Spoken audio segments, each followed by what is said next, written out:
Hello, my name is Will Strouse, and I'm a Principal Analytics Consultant and Sigma expert with PH Data. In this next installment of our Sigma Made Simple series, I will explain the power of metrics and how to create them in your databases or connections. Let's pull up an example. And here we go. So for a quick definition, metrics are Sigma's semantic layer between raw data ingestion and data analysis for defining custom reusable aggregation calculations. For this example, I used a CSV export from the San Francisco restaurant's Sigma sample database and then reloaded it as a new table. The reason I did that is because you must have edit rights for a database or the connection to create new metrics. If you don't have edit rights, you can still use them in a workbook. You could still ingest and play with the metrics, but you do have to have write access. So I've uploaded this data source. You could see here, this is health code violation data for a particular business ID on a date, the violation type, the risk category, and the risk definition. So let's create some metrics. You can see I've already added a few in here relative to date. So if I want to make sure that anytime I can pull up what the last week is and use that in a calculation in a data element or show it in a visualization or at the top of the page, that calculation now exists in my underlying data. All I had to do was write it here. I also created the latest week violation count. Again, I can use a metric within a metric. Let's create a new one here. What I'm really interested in, I want to create a table that's available to my viewers that just shows the business ID, the number of violations they had all time, the number of violations they had in the last week, and the number of violations that are in a high risk category. So we can create a new metric here. We're going to call this latest week high risk.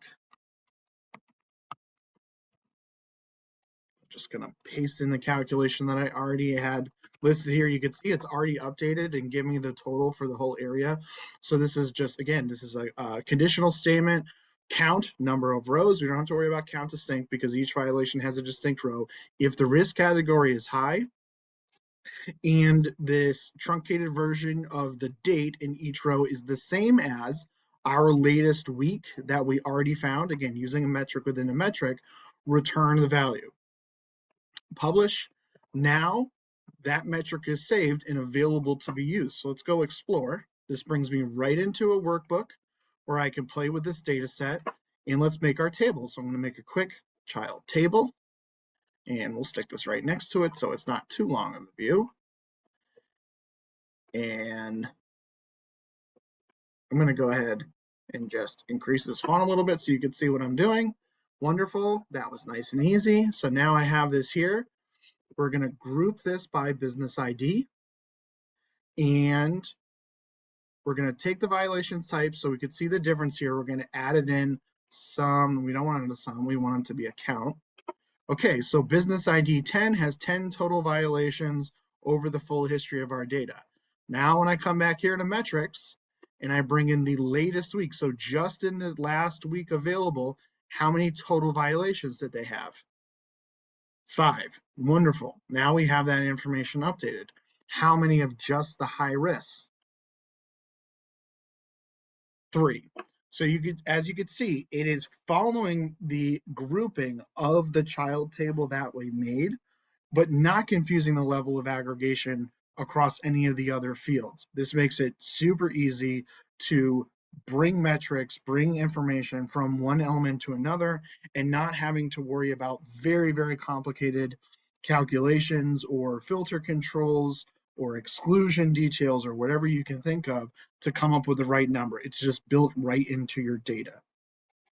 Please check out the links in the post that we have here for LinkedIn for some other resources on metrics, including this awesome blog by my colleague Katrina Meni and some other awesome resources from Sigma. Remember, you can follow our hashtag Sigma Made Simple series on LinkedIn to be notified when our newest daily video is released. And thank you again from all of us here at PH Data, Sigma Computing's premier service provider.